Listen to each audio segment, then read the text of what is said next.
지난 한 주간도 하나님께서 우리를 지켜주심으로 여러 가지 사고와 사건들 속에서도 주님 앞으로 믿음을 가지고 나오게 하신 줄 믿습니다. 우리 좌우 계신 분들 누가 오셨는지 한번 보시면서 인사 나누죠. 참 잘 오셨습니다. 하나님은 당신의 편이십니다. 하나님은 당신을 통해 기뻐하십니다. 할렐루야, 아멘. 오늘 성경 본문 말씀 시편 139편 7절 8절 말씀을 중심으로 해서 올 한 해 우리가 주제 표어로 삼고 있는 내용이 있죠. 오직 성령으로 되느니라. 이는 내 힘으로 되지 아니하고 능으로 되지 아니하고 사람의 힘이나 사람의 능력이나 기술이나 경험으로 되는 것이 아니라 오직 성령의 능력으로 된다고 하는, 교회적으로는 우리가 비전센터 건축을 목표로 하고 있기 때문에 이제 한 4월달 중순에 우리가 삽을 뜨고 시작을 할 거라 생각되고 있고, 또 비전센터가 우리의 힘으로 되는 것이 아니라 물질이 있다고 되는 것이 아니라 우리가 성령의 도우심 속에 성령이 역사해야 귀한 사역이 감당될 줄 믿습니다.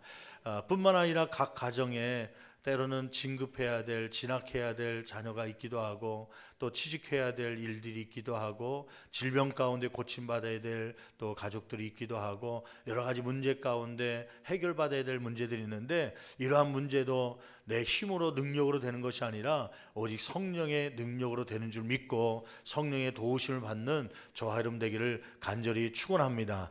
문제는 성령으로 된다고 얘기하지만 이 성령이 누구신지에 대해서 알아야 우리가 성령을 의지하게 될 것 아닙니까? 믿음이라고 하는 것은 내가 하나님을 아는 만큼 믿게 되는 것입니다. 성령님을 내가 아는 만큼 의지하게 되는 것이죠. 여러분, 이 한 해에 성령님이 어떤 분인지를 좀 더 알게 되고 좀 더 믿게 되고 좀 더 의지하게 되는 귀한 축복이 저와 여러분의 삶 가운데 있기를 간절히 축원합니다. 여러분, 삼위일체라는 말을 좀 들어보셨습니까? 신앙생활 하면서 삼위일체라는 말을 들어보죠. 삼위일체라는 건 뭐냐면 세 분인데 한 분처럼, 또 한 분인데 세 분처럼 이렇게 역사하시는 하나님에 대한 소개입니다. 하나님을 우리가 한 분이라고 얘기하지만 때로는 세 분처럼 성부 하나님이 계시고 성자 예수님이 계시고 성령 하나님이 계시고요. 그래서 처음 신앙생활 할 때 제가 가장 힘들었던 게, 저는 모태신앙으로 있었는데 지금도 생각나는 것은 중학교 때까지 하나님이 누구신지, 예수님이 누구신지, 성령님이 누구신지 자꾸 헷갈리더라고요. 예수님은 천지를 창조하신 분은 누구십니까? 선생님이 물어보더라고요. 그래서 손 들고 예수님이요 그랬더니 아니요, 하나님이 창조하셨죠 그러더라고요.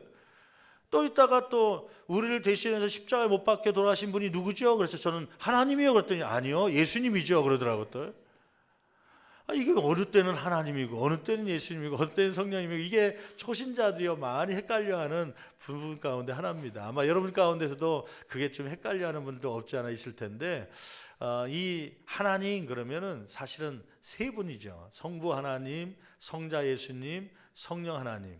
그래서 창세기 1장 1절 말씀 보면 우리가 잘 알고 있는 말씀이죠. 태초에 하나님이 천지를 창조하시니라. 거기에 보면 우리 한국말로는 하나님이 천지를 창조하셨다, 마치 한 분이 창조하신 것처럼 기록하고 있지만, 원어에 보면 이 하나님이 엘로힘이라고 적혀 있습니다. 엘로힘 많이 들어보셨잖아요. 히브리어로 엘로힘, 전능자라는 뜻을 갖고 있는데, 근데 그 엘로힘이 단수가 아니라 복수형입니다. 복수형. 한 분의 하나님만 얘기하는 게 아니라 최소한 두 분 이상의 하나님들을 얘기해요. 그래서 창세기 1장 1절은 사실은 우리나라 말로 해석을 하면 태초에 하나님들이 천지를 창조하시니라, 그게 맞는 말입니다. 근데 재밌는 사실은 그 원어적으로 보면요, 복수형인데 하나님들이라고 하는 엘로힘을 쓰고 있는데 동사는 단수 동사를 쓰고 있습니다. 창조하셨다, 만들었다, 그 동사는 복수형이 아니라 단수형 동사를 써요. 한국말에는 동사는 무조건 움직였다, 말했다, 이런 말들은 복수가 여러 사람이 했는지 개인이 했는지 구분이 안 가게 그냥 여러 사람에게도 말한 거고 혼자 얘기한 것도 말한 거다. 동사는 그 복수나 단수 구분이 없거든요, 한국말에는. 근데 영어나 히브리어에는 동사도 복수냐 단수에 따라서 동사의 변형이 옵니다. 그냥 몰라도 끄덕끄덕거리시면 됩니다. 지금부터는 이제 혹시 아시는 분을 위해서 그래서 영어 성경에 보면 그 영어 표현으로 하자면 이렇게 돼요. 엘로힘은 복수형이니까 하나님들이니까 예를 들면 만들었다 그러면은 메이크 해야 되는데 예를 들면 메이크 해야 되는데 거기다가 S자가 붙은 거예요. S자는 단수 동사 때 붙거든요. he나 she나 it이나 그녀가 만들었다 혹은 그가 만들었다 이것이 만들었다 이렇게 단수 동사 때는 동사에 S가 붙게 되어 있습니다. 복수형에는 안 붙어요. 우리가 이것을 만들었다 할 때는 S가 빠지죠. 그것도 몰라도 그냥 고개가 끄덕거리시면 돼요.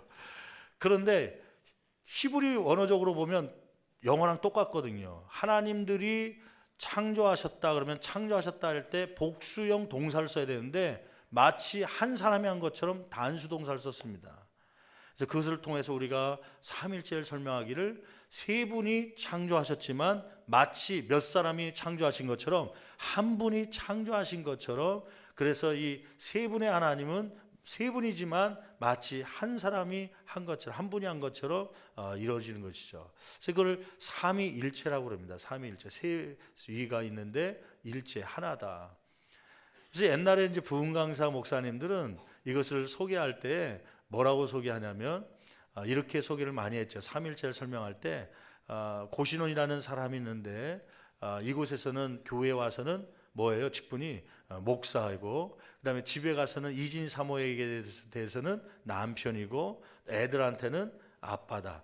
한 사람이지만 세 가지 나타날 수 있다는 거죠. 목사로, 남편으로, 아버지로 나타날 수 있다. 하나님도 마찬가지다. 이렇게 얘기하는데 사실은 이것은 이단으로 판명된 양태론이라고 하는 이단하고 비슷한 설명이에요. 그래서 이 설명은 완벽하지 않습니다. 잘못된 것입니다. 왜냐하면 그렇게 설명하면 하나님은 마치 한 분인데 세 역할을 하는 것처럼 보여요. 아까 뭐라고 그랬죠? 하나님은 몇 분이라고요? 세 분인데 한 분처럼. 제가 이 시간에 설교하고 있는 동안에 집에서는 남편이 있어요, 없어요? 아버지가 있어요, 없어요? 없죠. 제가 여기가 있으니까. 하나님은 그런 분이 아니고 하나님은 성부 하나님이 계시고 성자 예수님이 계시고 성령 하나님이 계셔서 세 분이 한 분 같지만 세 역할을 다 하는 것입니다. 그래서 그 세 분이 함께 역사하는 장면이 성경 속에 나오죠. 마태복음 3장 17절 말씀에 보면 거기에 예수님이 세례받는 장면이 나옵니다. 어디에서 세례받죠? 무슨 강에서요? 요단강에서 세례받죠. 요단강에서 세례받는데 누구에 의해서 세례받아요? 세례 요한이 세례를 베풀죠.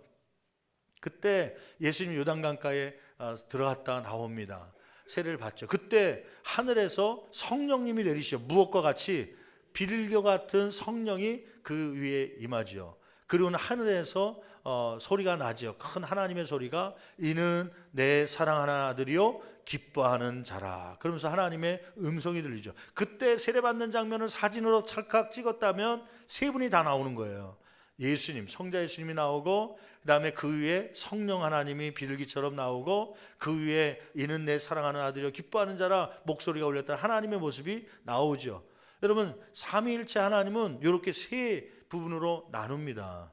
그래서 아까 얘기했던 양태론이라고 불렸던 것은 이단 사상으로 한 사람이 목사요 남편이요 아버지가 된다고 하는 것은 몸이 하나밖에 안 돼 있기 때문에 이것은 삼일체를 제대로 설명하지 못하는 이단 사상입니다. 그래서 그러면 어떻게 삼일체를 설명할까? 결론적으로 얘기하면 기독교 안에서는 신학자들도 이거는 설명할 수 없는 부분이다. 그래 불가사의 중에 하나. 인간의 사고나 생각으로 언어로 표현할 수 없는 그러한 부분 가운데 하나가 이 삼위일체입니다. 근데 이제 부득불 설명을 요구한다면 저는 이렇게 설명을 하고 싶어요. 여러분 지금 몇 장의 종이가 있죠? 세 장의 종이가 있습니다. 세 장의 종이가요. 근데 이 종이는 색깔이 다 무슨 색깔이에요? 하얀 색깔입니다. 그리고 크기도 다 똑같아요. 그래서 이 세 장이지만 한 곳에 모아서 탁탁 쳐서 보이면 몇 장입니까? 몇 장처럼 보이죠? 한 장처럼 보이죠. 우리가 보통 하나님 그렇게 부르는데 그 하나님은 구체적으로 펼치면 성부 하나님, 성자 예수님, 성령 하나님 세 분입니다. 그런데 그 성품이 똑같아요.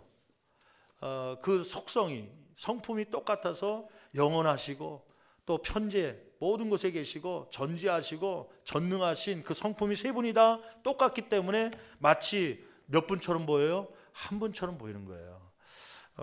모르겠어요. 이것도 잘못된 설명인지 모르지만 부족한 설명입니다. 그러나 제가 신학을 공부하면서 제 스스로 이해했던 이렇게 설명하면 되겠다.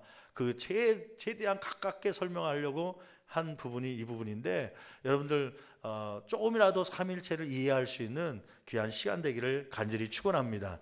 그래서 많은 교회에서요 하나님에 대해서 많이 배웁니다. 성부 하나님 그리고 성자 예수님 우리를 구원하기 위해서 십자가에 못 박혀 돌아가셨던 성자 예수님에 대해서도 많이 배웁니다. 그런데 가장 세 분 가운데 가장 설교가 많이 나오지 않는 분이 누구냐면 성령 하나님이에요. 여러분 사도신경 암송하고 있잖아요. 사도신경도 잘 보세요. 전능하사 천지를 창조하신 하나님 아버지를 내가 믿사오며 거기는 하나님의 성부 하나님에 대한 믿음의 고백입니다. 그 다음부터는 누구냐면 성자 예수님이에요. 그 외아들 우리 주 예수 그리스도를 믿사오니 쭉 나가다가 동정녀 마리아에게 나시고 그다음 본디오 빌라도에게 고날받아 십자가에 못 박이도 장사한 지 3일 만에 죽은 자 가운데 다시 살아나시니라 저리로서 산자와 주날 심판하러 오시라. 성령을 믿사오며 그 마지막 부분에 딱 한 구절만 성령에 대해서 얘기해요. 그러다 보니까 교회 안에서도 특히 이제 장로교 배경에 계신 분들은 성령에 대한 강조를 많이 받지 못하고 신앙생활 하신 분이 많아요. 목회자 중에서도 성령에 대한 설교를 장로교에서는 많이 안 합니다.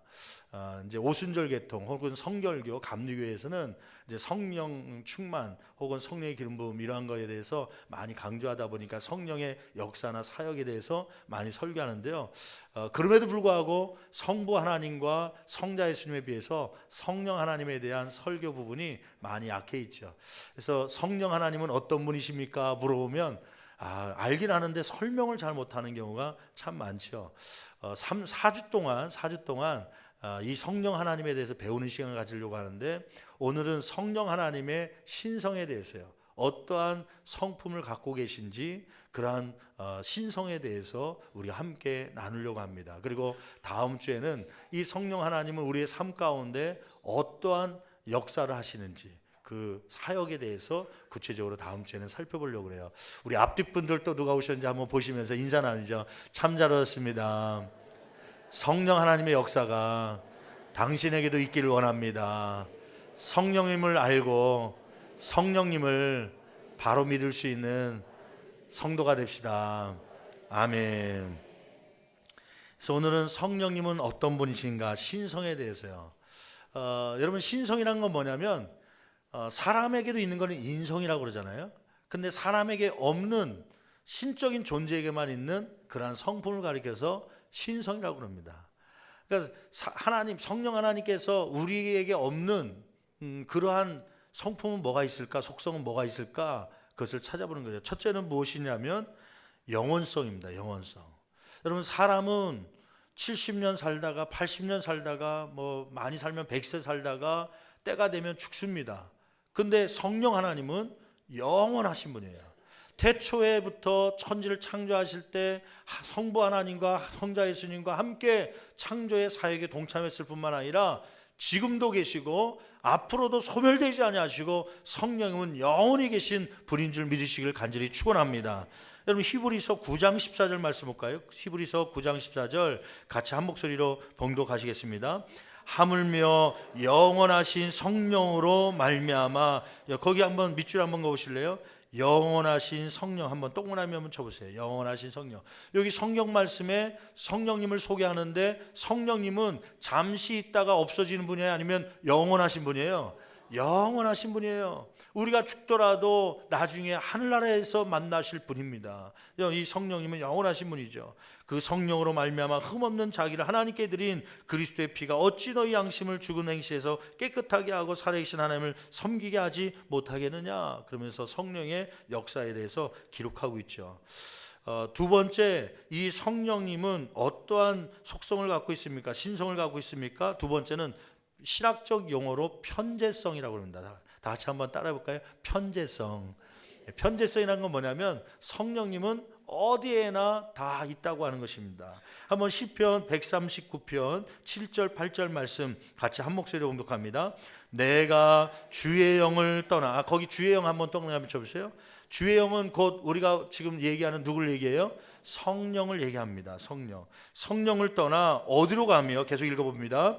주의 앞에서 어디로 피하리까? 내가 하늘에 올라갈지라도 어디에 계시며, 내가 죄를 지어서 피하고 싶어서 하늘로 피해봤는데 거기도 성령님이 계시고, 그 다음에요, 수월에 내 자리를 펼지라도 거기 계시니다. 어두컴컴한 수월, 지옥 같은 곳에 있을지라도 그곳에 성령님께서 계신다고 하는 것이죠. 그러니까 성령님은 어느 곳이나 계시는 분이십니다. 여러분, 이 성령님은 왜 이렇게 어느 곳이나 계신 분일까요? 누구를 돕기 위해서요? 나를 돕기 위해서요. 나를 돕기 위해서. 그래서 성령님의 또 다른 이름이 하나 있는데 그것은 뭐냐면 보혜사라고 하는 것입니다. 보혜사. 여러분, 한번 요한복음 14장 16절 17절 말씀 볼까요? 요한복음 14장 16절 17절 같이 한 목소리로 봉독해 봅니다. 내가 아버지께 구하겠으니 그가 또 다른 누구를, 보혜사, 그 보혜사가 성령입니다. 성령. 예수님께서 중보기도하며 하나님 앞에 기도하는 내용인데 그 가운데 내가 주님 앞에 가지만은 그러나 보혜사 성령을 보내주실 것이다. 이 보혜사를 보내달라고 하는 기도죠. 이 보혜사의 뜻은 뭐냐면 한문으로 표현한 것인데, 보자는 지킬 보자입니다. 보호하다 할 때 보자, 해자는 은혜 해자입니다. 은혜를 주시는 분, 지키시고 은혜를 베푸시고, 사자는 가르칠 사자 혹은 스승 사자입니다. 그러니까 말씀을 가르쳐 주시고 생각나게 하시는 그러한 분을 표현한 것이죠.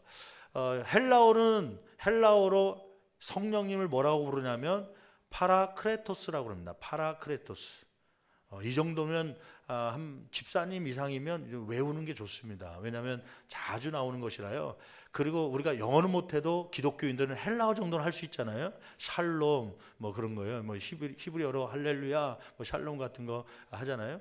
헬라어로, 그리스어로 이 성령을 뭐라고 얘기하냐면 파라크레토스. 파라는 옆에 흙을 파라, 그런 뜻을 가지고 저는 외울 때 그렇게 외웠는데요. 뭐뭐의 옆에라는 뜻을 갖고 있어요. 옆에 파라. 그 다음에 크레토스는 카레오라는 낱말의 파생어인데, 카레오는 뭐냐면 야, 카레 만들었으니까 빨리 와서 밥 먹어라 부르는 거예요. 콜이라는 뜻을 갖고 있어요. 콜. 여러분, 콜택시 들어보셨습니까? 콜택시가 뭐죠? 무조건 전화해서 전화하면 오는 거죠. 집 앞으로도 오고 직장 앞으로도 내가 오라는 대로 오는 겁니다. 파라크레토스, 그건 뭐냐면 옆에서 부르다. 다른 말로 하면 옆에 부르다는 뜻인데, 나를 돕기 위해서 하나님께서 옆에 불러놓은 존재, 그것이 뭐냐면 성령님이십니다. 성령님을 부르면 언제든지 옆에서 나를 도와주시는 거예요. 여러분, 이러한 파라크레토스 성령님이 우리 옆에 계신 줄 알고, 내가 음침한 사망의 골짜기를 다닐지라도, 때로는 내가 혼자 골목을 지나갈지라도, 술술실에 있을지라도 그곳에 성령님께서 나와 함께 계신 줄을 믿으시기를 간절히 축원합니다. 오늘 2부 예배, 9시 예배 때도 우리 두 분의 권사님, 집사님이 오셨는데 수술 받기 위해서요. 이제 오늘 입원하라고 그래서 9시에 예배 드리고 기도받고, 어저께도 이제 신방 받고 이제 오늘 입원하게 되시는데, 암 수술을 또 받기도 하고 떼어내는 종양수를 하고, 수술이 8시간 9시간 이제 지금 생각하는 것이 그렇게 길게 잡히는 중요한 아주 큰 수술이죠. 그러한 수술을 위해서 또 가족들이, 며느리들이 다 같이 오셨더라고요. 같이 오셔서 기도받고, 우리 어머니가 수술 받는데, 또 우리 남편이 수술 받는데 그 가족들이 간절한 마음 가지고 기도하러 또 기도받고 가셨죠. 우리가 기도할 때 어떤 기도하는 거예요? 성령님, 수술실에서도 모든 공기조차 붙잡아 달라고 하는 그런 기도를 하는 것이죠. 성령님은 수술실, 우리는 보호자는 수술실 문 닫히면 못 들어가지만 성령은 영적인 존재이기 때문에 그 안에 들어가 계시는 줄 믿습니다. 의사의 손을 붙잡기도 하고 간호사의 손을 붙잡아서 그 일들을 이루어 가시는 분이죠.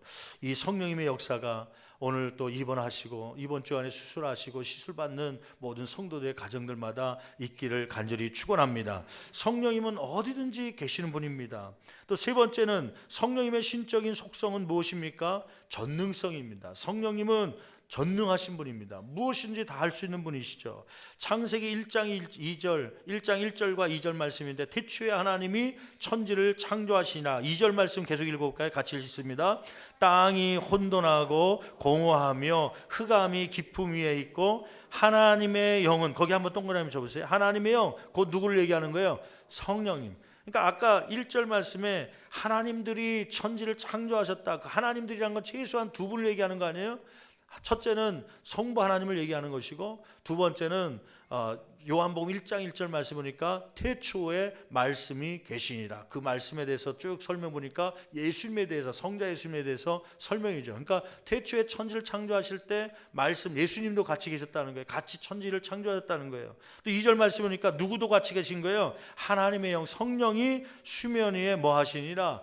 운행하시니라. 이 세 분, 성부 하나님, 성자 예수님, 성령 하나님께서 같이 이 빛이 있으라, 빛이 있게 하시고 천지를 창조하시네 같이 동참하신 것이죠. 그러므로 성령 하나님에게도 천지를 창조하신, 아무것도 없는 것 가운데 있게 하시는 전능한 능력이 있는 줄 믿습니다. 사람은 있는 재료를 만드는 거예요. 해물탕 만드는 거예요. 물고기 갖고 오고 거기다 또 미더덕 좀 넣고 그다음에 낙지나 오징어 좀 넣고요. 그래서 콩나물 좀 또 숟가락도 넣고 해갖고 끓이면 사람은 있는 재료로 만드는 거 아닙니까? 근데 하나님은 없는 것 중에서 있게 하시는 하나님인 줄 믿습니다. 또 그 하나님은 어떠한 능력이 있으신가? 욥기서 26장 13절 말씀 읽어볼까요? 같이 한 목소리로 봉독합니다. 그의 입김으로 하늘을 맑게 하시고, 여러분 성령님이 입김만 불면 하늘을 맑게 하시는 능력이요. 구름이 물러가게 하기도 하시고 구름을 만들어 주시기도 하시고요. 여러분 사람이 기후만 다스릴 수 있기만 해도요, 그 대단한 능력이 있는 것입니다.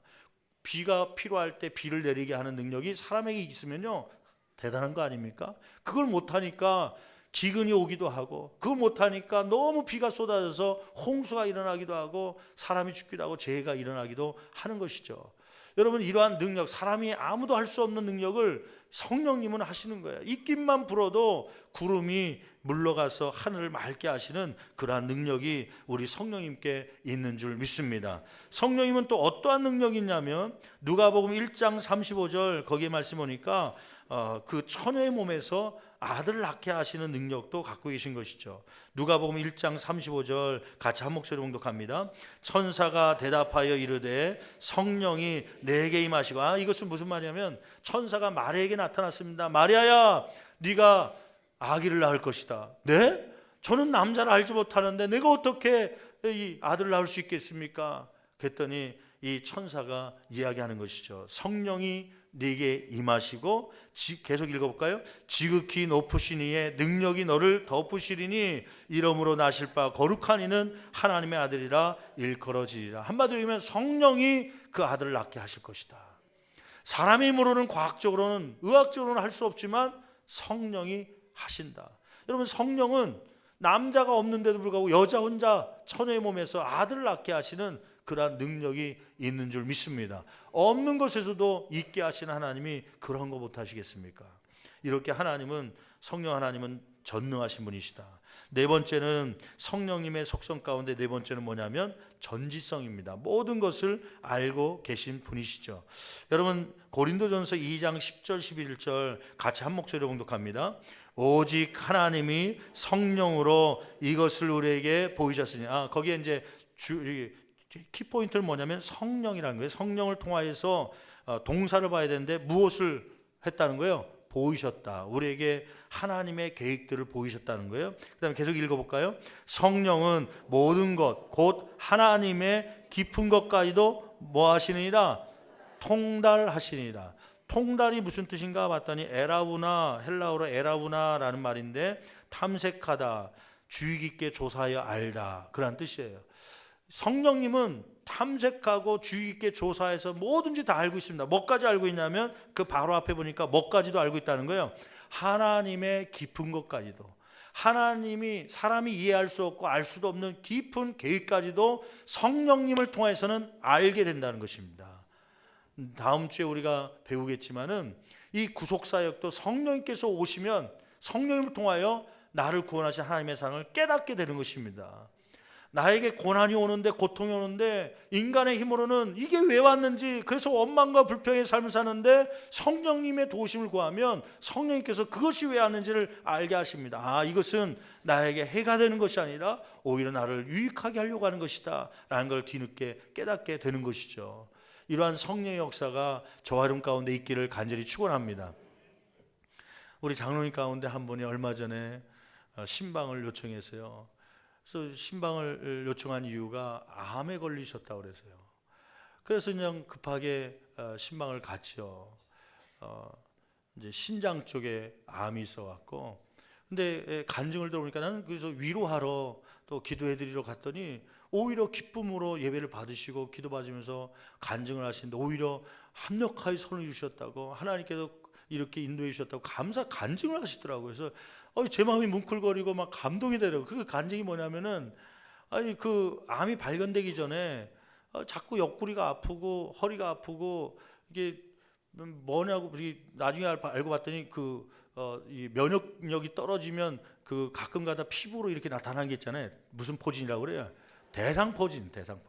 대상포진이 와갖고 그것 때문에 처음에는 잘 몰라서 왜 그런가 하고 병원에 갔더니 대상포진이 온 것 같다고 한번 검사해보자고 검사하다가 뭘 발견했냐면 신장에 암이 있다는 걸 발견한 거예요.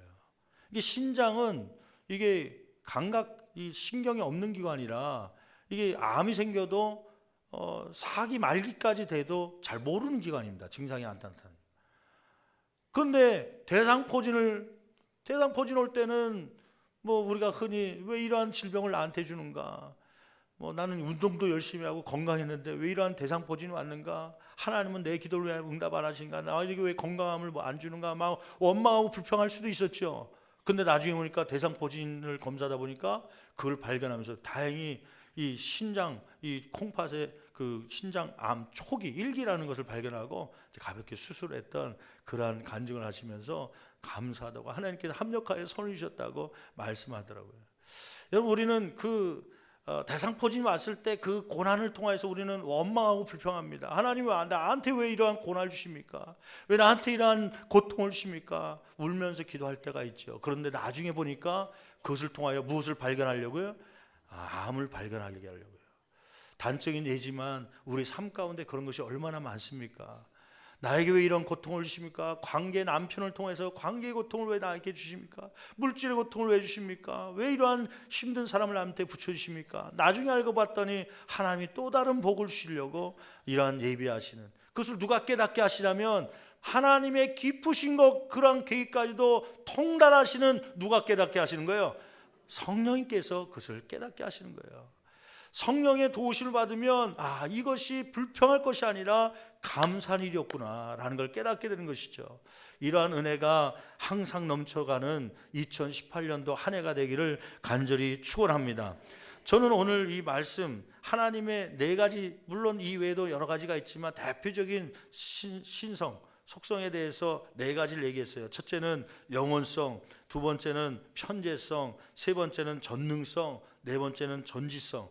이 가운데 제 마음, 물론 평상시에 편재하고 전능하시고 모든 걸 알고 있다, 이런 거에 대해서 은혜를 많이 받기도 했지만 하나님, 성령 하나님은 영원하시다는 거에 대해서 이번에 묵상하면서 많은 은혜를 받았습니다. 무엇 때문이냐면 성령님은 소멸되지 않고 영원히 내 옆에 계신 분이다. 그 이야기를 들으면서 첫째는 든든하다라는 생각이 들더라고요. 든든하다. 나에게도 백이 있다. 구찌백이 아니고 무슨 똥 그런 백이 아니라 나에게도 든든한 백이 있다. 제가 이제 미국에서 목회하면서 거기서 이제 하나님께서 목회하면서 사람들을 많이 좀 붙여주셨어요. 감사한 일 가운데 하나인데 그 가운데 제가 목회를 처음 단독 목회 시작하자마자 한 달 만에 목사님 주례 좀 서주십시오. 그래서 33살에 주례를 섰어요. 결혼한 사람은 나보다 나이가 더 많아. 40살 가까이. 더 어린 사람이 주례를 맡아서 하는데요. 주례를 그분은 세 번째 결혼이고 나는 첫 번째 주례고. 근데 그분이 하고 나서 한 달 만에 쫓아왔어요. 둘이 울그락불그락 돼갖고 저녁 늦게 찾아왔어요. 목사님 사무실 문을 뚫겨서 나가 보니까요, 막 화가 나갖고 들어왔어요. 왜 그랬더니 아내가 남편을 빨리 들어와 그러면서 막 들어오게 하더라고. 남편을 놓고 목사님 우리 결혼 주례해줬잖아요. 해줬죠. 그랬더니 이혼도 주례해주세요 그러더라고요. 난 그래서 그때 처음으로 이혼 주례라는 것도 처음 알았어요. 결혼 주례도 있고 이혼 주례도 있구나. 왜 그래요? 그랬더니 속고 결혼했다고 막 싸우고 부부싸움하고 나서 이제 이혼하겠다고 쫓아온 거예요. 목사님이 결혼 주례했으니까 이혼도 증인 서달라고 주례해달라고. 근데 사실은 그 아내가 그렇게 여집사님이 얘기하는데 이혼 주례해달라는 거는 이렇게 속마음을 보니까 이혼 도장 찍는데 같이 증인 서달라는 게 아니라 이혼할 마음이 생기는데 우리를 좀 붙잡아달라는 그런 얘기로 보이더라고요. 그래서 같이 상담을. 근데 그때 딱 들어와서 가정을 위해서 좀 뭔가 상담을 해줘야 되는데요. 신학교에 가서 가정사역에 대해서 한 번도 들어본 과목이 없는 거예요. 신학교 4년 동안 대학원 다니면서요, 부부 어떻게 사역을 해야 되는지 또 자녀 교육을 어떻게 해야 되는지 신학교 과목 가운데 없더라고요. 열심히 배운 것 같은데 목회 선상에서 쓸만한 게 없는 거예요. 내가 좀 교육 좀 받고 올 테니까 둘이 좀 잘 살고 있으라고 나중에 좀 내가 어떻게 살아야 되는지 배워. 그래서 내가 가정사역 전문 학교인 학교에 등록한 거 아닙니까? 다음 날 곧바로 가갖고 거기 가서 이제 거기 양은순 교수라고 있는데 그 청장인데, 총장님 나 이거 목회 시작했는데 가정 문제가 생겼는데 뭐라고 설명해주고 상담해야 될지 몰라서, 또 그렇다고 연륜이 많은 것도 아니고, 그래서 좀 공부하러 왔습니다. 목회하면서 감사하게도 하나님께서 누구를 붙여주셨냐면 박수웅 장로님을 붙여주셨어요. 박수웅 장로님은 가정사역 하시는 장로님이신데 저희 교회 장로님이십니다. 펠로십 교회 있을 때 거기 이제 사역 장로님으로 이제 전 세계 가정사역하러 평생 동안 가정사역을 하러 다니시는 그러한 의사였다가 이제 평생을 사역하시는, 지금도 온누리교회나 지구촌교회나 이러한 큰 교회들, 사랑의 교회나 거기에 막 가정 부부 세미나 혹은 또 결혼 전에 있는 청년들 결혼 전 세미나도 하기도 하고, 또 결혼 이미 한 가정을 위해서 부부 세미나나 막 여러 가지 하죠. 저에게도 종종 오셔서 말씀도 전해주시기도 하시고, 또 우리 부부 세미나 몇 기 동안 우리 또 이렇게 가르치기도 하고 그러셨죠. 그분이 저에게 하나님께 붙여주셔갖고, 그래서 장로님이, 목사님, 하여튼 제가 부탁을 했어요. 장로님, 제가 이 가정사역에 대해서는 신학교 때도 배우지 않았고 연륜적으로도 한참 더 있어야 될 것 같은데, 장로님은 연륜도 있고 가정사역을 전공하셨으니까 이 가정에 문제 있는 건 무조건 장로님께 넘길 테니까 상담해 주시고 철회해 주시기 바랍니다 했더니, 걱정하지 마십시오. 무조건 목사님 부탁하면 또 어떤 가정이든지 제가 발벗고 나서겠습니다. 그래서 가정사역을 도와줬어요. 한국의 목회 우리 신월동교회 와서도 한국에 오셨다고 연락이 왔더라고요. 그래서 장로님 좀 만납시다 했고 만나갖고, 장로님 제가 이 신월동교회 왔는데 가정사역이 또 많이 필요할 것 같은데 좀 도와줄 수 있습니까? 그랬더니 장로님이 그래요. 목사님은 여전히 한국에 오셨지만 저의 담임 목사님이시니까 부르면 언제든지 올 테니까 불러달라고, 다른 일정이 있더라도 바꿔. 그분이 2년 동안 스케줄이 짜 있어요. 2년 동안에 막 집회 해외적으로 나가고 많은 집회를 다니니까 웬만한 부흥 강사 이상으로 스케줄이 꽉 차 있는 분인데 언제든지 부르면 달려오겠습니다. 그래서 가정사역에 있어서 한편으로는 든든한 거예요. 그분이 계시니까요. 또 한 분이 집사님 가운데 한 분이 김경성 집사님이라고 있었는데, 그 집사님은 UCLA 교수로 있다가 한국으로 들어오셔갖고 몇 년 전에, 3년 전에 서울교대 교육대학교죠. 거기에 총장으로 지금 이제 사역하고 있어요. 2년째, 3년째 지금 하고 있는데, 그분은 이제 목사님 이 서울에서 이제 목회할 때 혹시 아이들 진학 문제, 근데 저는 이제 그 학력고사 세대라 수능고사라든지 내신이 어떻게 되는지, 어떤 길로 해서 대학을 진학해야 되는지 그 지도에 대해서는 제 시대가 아니기 때문에 잘 몰라요. 근데 이분은 교육부에 앞으로 이 차관이나 장관도 할 수 있는 분이라 교육부를 전체를 꿰뚫고 있는 교육대학 총장이니까 이분이 그 부분에 잘 알더라고요. 그래서 보니까 가끔 텔레비전도 나오는데 수능고사 출제위원장으로 이렇게 몇 년 동안 또 섬기기도 하더라고요. 그러니까 수능고사 시험 문제 출제할 때 교수들이나 선생님들 모아놓고 호텔에다 가둬놓고 출제하는데 그 위원장으로, 그래서 이번 출제 성향은 이런 식으로 냈습니다 하면서 나오기도 하더라고요. 그래서 진학 그 세미나 이런 것들이 교회에 필요할 때 와주십시오 그랬더니 한 2, 3년 전에 우리 교회도 필요해갖고 불렀더니 달려오셨어요. 그래서 하여튼 집사님은 이 교육목 세미나에 나는 그쪽에 재능이 없으니까 그쪽을 맡아서 좀 해주십시오. 또 집사님 가운데 한 분을 알게 됐는데, 우리 한 번은 목회하는 중에 새벽에 와갖고 막 눈물을 흘리면서 기도하는 남자 집사님이 한 분 계세요. 하루 나오고 안 나올 줄 알았더니 일주일째 계속 안 빠지고 나오시는 집사님이 있어서 끝나고서 뒷문에 기다렸다가 누구신가 물어봤죠. 했더니 우리 교회 나오는 아무개 집사님 남편이라는 거예요. 그러면서 자기를 소개하는데 자신은 한국에서 연예기획사를 했다는 거예요.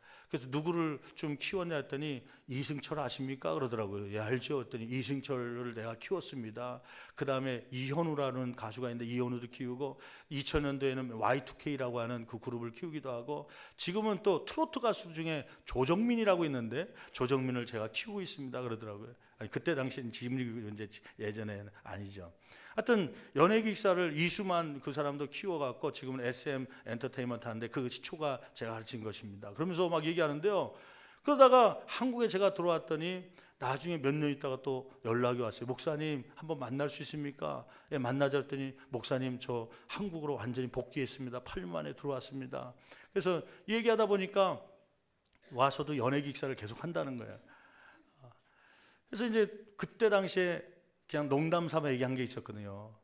그분이 저한테 얘기를 하더라고요. 나는 농담으로 들었는데, 목사님 교회 안에 전도 집회나 무슨 열린 음악회 할 때 가수가 필요하다든지 무슨 MC가 필요하든지 연예인이 필요하면 언제든지 얘기하십시오. 공짜로, 신월동교회는 공짜로 지원해 드리겠습니다. 나는 그냥 무심코 지나가는데 작년에 그 우리 12월 달에 지금 신월 어르신센터에서 우리 교회 이제 이 장소에서 600, 700명 모이셔서 이 행사를 갔는데, 축제를 하는데 끝나고 났더니 어떤 분이 그래요. 사실은 좀 가수도 좀 부르고 그랬으면 좋은데 예산이 없어서 못 불렀다 그래서 갑자기 누구 생각이 났냐면 그 실현빈 집사님이 생각나는 거예요. 그래서 전화를 했죠. 집사님 저 고목사입니다. 했더니 할렐루야 그러면서 저기요 혹시 부탁을 하나 해도 될까요? 우리가 올해는 끝났지만 내년에 행사를 하는데 혹시 가수가 있으면 뭐 또 이 지역 주민들이 더 많이 모이고 또 좋겠다 그러는데 그때 약속했던 것 좀 가수나 좀 빌려줄 수 있습니까? 했더니 목사님이 얘기하면 언제든지 불러드리겠습니다. 지금 조정민이라는 가수 잘 나가고 있는데 그 가수 가라고 할 테니까요. 언제든지 불러주세요. 그러니까 행사할 때 연예 쪽은 그쪽을 또 연락하면 되겠다 그런 생각이 드는 거죠. 제가 왜 장황하게 이러한 얘기를 했냐면, 여러분 우리의 삶 가운데 조금만 교육 잘 받은 사람이 있고 조금만 힘 있는 사람이 있고 조금만 재능 있는 사람이 있고 조금만 더 물질 있는 사람이 있으면 얼마나 든든한지요. 그런데 우리 옆에 이 사람들은요 시간이 지나면 쓸모없는 사람이 되더라고요. 죄송한 얘기인데 박수웅 장로님이 가정사역 해주겠다는데 지금 77세 다 됐어요. 그런 이제 은퇴할 나이가 다 되니까 이제 더 이상 부르기가 힘들 것 같아요. 이거 방송 편집을 해야 되는데 또 들으면 어떡하지?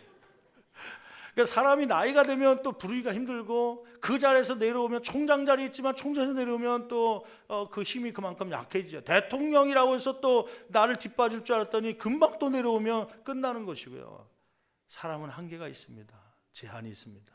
그러나 성령님은 전능하신 분은 전지하신 분이 또 이렇게 어디서나 계신 분이 영원하시다는 거예요. 영원하시다는 거. 내가 살아있는 동안 이 땅 가운데서 도움받을 뿐만 아니라 그 성령님은 천국 가서도 만날 수 있는 분입니다. 이 영원성을 갖고 있는 성령님께서 나를 도와주신다는 거예요. 나와 함께 하신다는 거예요. 이 성령님을 의지함으로 우리가 흔들리지 않고 든든한 마음을 가지고, 혹시 고민 가운데 왔습니까? 염려 가운데 왔습니까? 두려움 가운데 왔습니까? 이 성령님이 나를 도와주신 줄 알고 여러분 평안 가운데 담대함으로 나갈 수 있는 저와 여러분 되기를 간절히 축원합니다. 성령님은 영원하신 분이다 깨달으면서 또 한 가지 제 마음속에 무엇이 생각나냐면 감사하다. 그럼 질문 한번 해볼게요. 질문 잘 듣고 대답해 주시기 바랍니다.